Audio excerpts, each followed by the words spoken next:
ঈদকে সামনে রেখে মহাসড়কে পণ্যবাহী যানবাহনে ডাকাতি ও ছিনতাই ঠেকাতে বিশেষ উদ্যোগ নিয়েছে সিরাজগঞ্জ জেলা পুলিশ।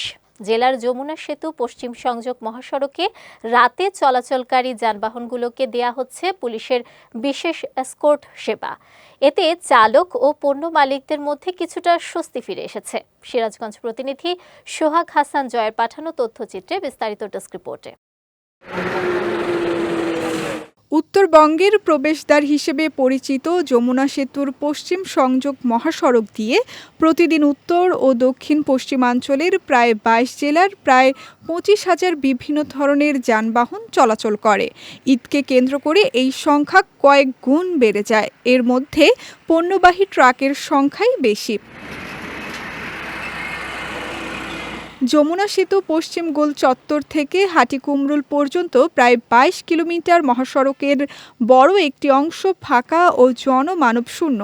এই সুযোগে দীর্ঘদিন ধরেই এখানে পণ্যবাহী যানবাহনে ডাকাতি, ছিনতাই ও চালকদের ওপর হামলার ঘটনা ঘটেছে। ফলে চালক ও পণ্য মালিকদের মধ্যে আতঙ্ক বিরাজ করে।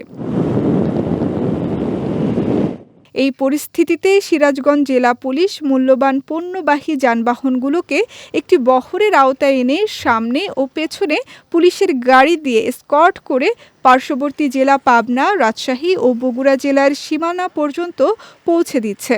প্রতিদিন রাত ৯টা থেকে ভোর ৫টা পর্যন্ত এই কার্যক্রম চলছে। এতে চালক ও পণ্য মালিকদের মধ্যে স্বস্তি ফিরেছে। সরকার যে আমাদের জন্য এই উদ্যোগ নিছে, এই উদ্যোগ যেন সারা বছর অব্যাহত থাকে।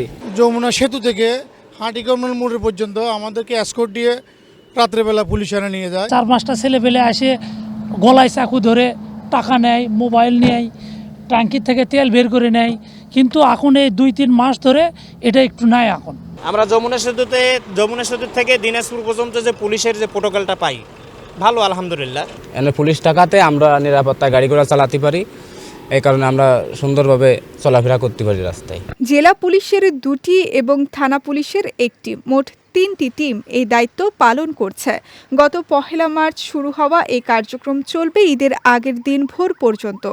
পিকআপ, লরিতে যাতে কোনো প্রকার চুরি ডাকাতি ছিনতাই না হয়, সেই জন্য আমাদের মাননীয় পুলিশ সুপার মহোদয়ের একান্ত ইচ্ছায় এবং স্যারের নির্দেশনায় আমরা সিরাজগঞ্জ জেলা পুলিশ যমুনা সেতু গোল চত্বর থেকে আমরা সিরাজগঞ্জ সীমানা নিরাপত্তার সাথে আমরা এই ট্রাকগুলো আমরা পার করে দিচ্ছি এবং এটা ঈদের পূর্ব মুহূর্ত পর্যন্ত এই স্কটটা চলমান থাকবে।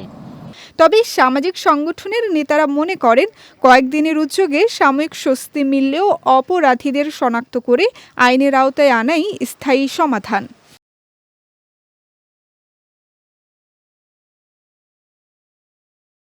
পুলিশ যে ব্যবস্থা এখন নিচ্ছে, মানে স্কট করে গাড়ি পার করে দেয়, এটা একটা সাময়িক ব্যবস্থা হতে পারে এবং প্রশংসা পাওয়ার যোগ্য হতে পারে।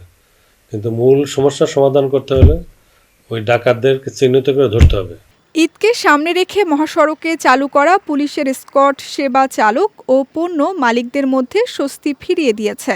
তবে স্থানীয়রা বলছেন দীর্ঘমেয়াদে ডাকাতি ও ছিনতাই রোধ করতে অপরাধীদের শনাক্ত করে আইনের আওতায় আনা প্রয়োজন।